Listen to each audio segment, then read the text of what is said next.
Hello, crypto boys and ghouls, and welcome back to the channel, Tales from the Cryptmancer, where we feature content on play and earn games on the blockchain, such as Splinterforge.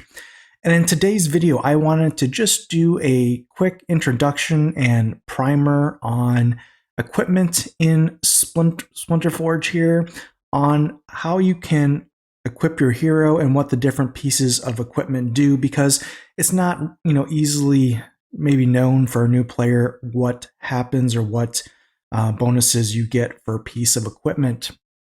So if we start here looking at our hero, we can see right now we have various pieces of equipment on our character here. We have gauntlets, which are your hands piece. We have boots, which are for your feet. We have a hauberk, which is for your body. We have leggings, which are for your legs. We have our main weapon and our offhand, which vary depending on if you're using a wizard, a ranger, or a warrior for your hero. And then the one thing that is also available right now is a ring, which was the pre-sale airdrop. They do not have currently in the game any backs, any necklaces, or any heads available. So those are not yet available. Those will become available with future airdrops and as the game progresses. So let's talk about each of these slots or items and what each of them can do for your hero.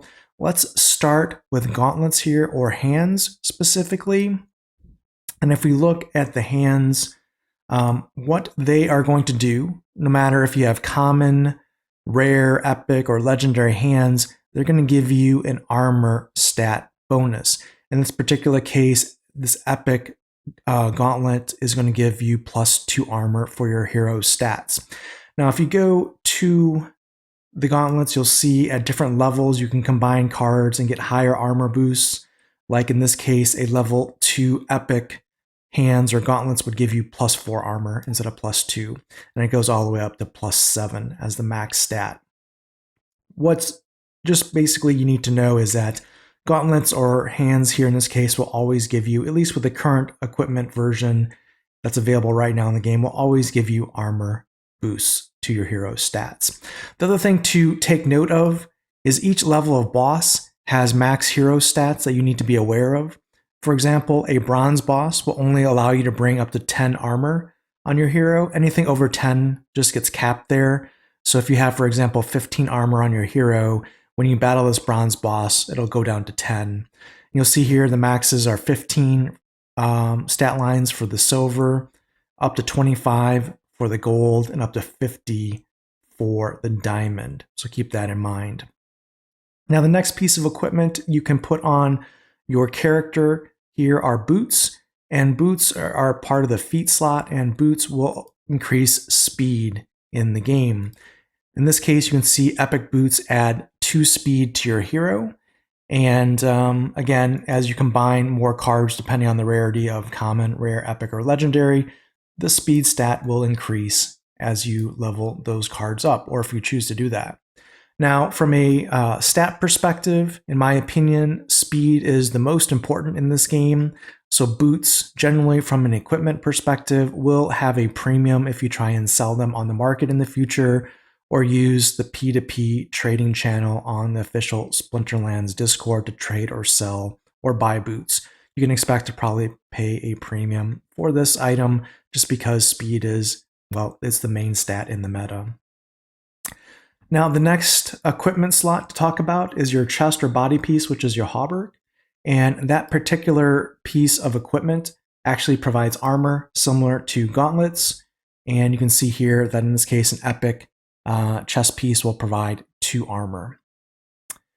The last core spot are your legs here, and your legs here are going to provide health. You can see here an epic leg will provide 2 health to your hero.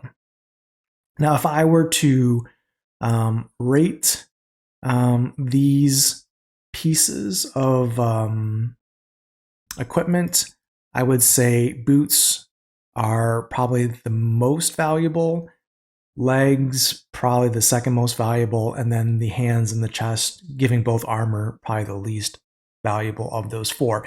It's also important to note that the 4 core components of your hands, your feet, your body, and your legs can all be swapped and interchanged between all of your heroes. So you only right now need one really strong version of those. You can just kind of move them between your heroes as desired rather than having 3 separate pieces of equipment to maintain there. Now, the weapon and the offhands will vary between the 3 hero classes. Like the wizard's weapon will be a wand, which will do magic damage. A ranger's weapon will be a bow, which will do range damage. And a warrior's weapon will be a sword, which will do melee damage. Generally speaking, again, the value here is probably going to be, the bow is going to be more valuable than the wand, and the wand is going to be more valuable than the sword, generally speaking. And why is that? Again, we talked about it in our introduction video to Splinterforge. It's because the offhand equipment pieces for each of the classes differs. Basically, there's a difference there. For example, the ranger's offhand weapon is a quiver, and the quiver provides a bonus to speed. That's why the ranger is generally seen in the meta as being probably right now the best hero to use if possible, because the offhand provides a speed bonus. And again, speed is the most important thing in the game right now. So what does the wizard's offhand provide for the tome? Well, the tome provides health. It gives you a health bonus for the tome, and that's why it is probably, ranked second from an offhand perspective. Now, the warrior has a shield for its offhand, and the shield, as you'll see here, the shield provides armor. Again, armor is probably the least desirable stat bonus just because magic just ignores armor. That's the reason why.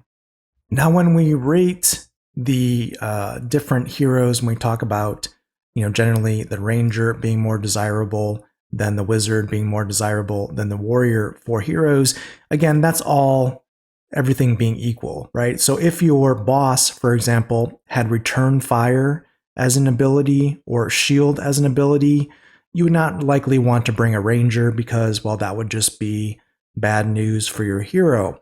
That being said, if the boss had magic reflect or void as an ability, well, you would not want to bring a wizard hero, for example, necessarily to that battle.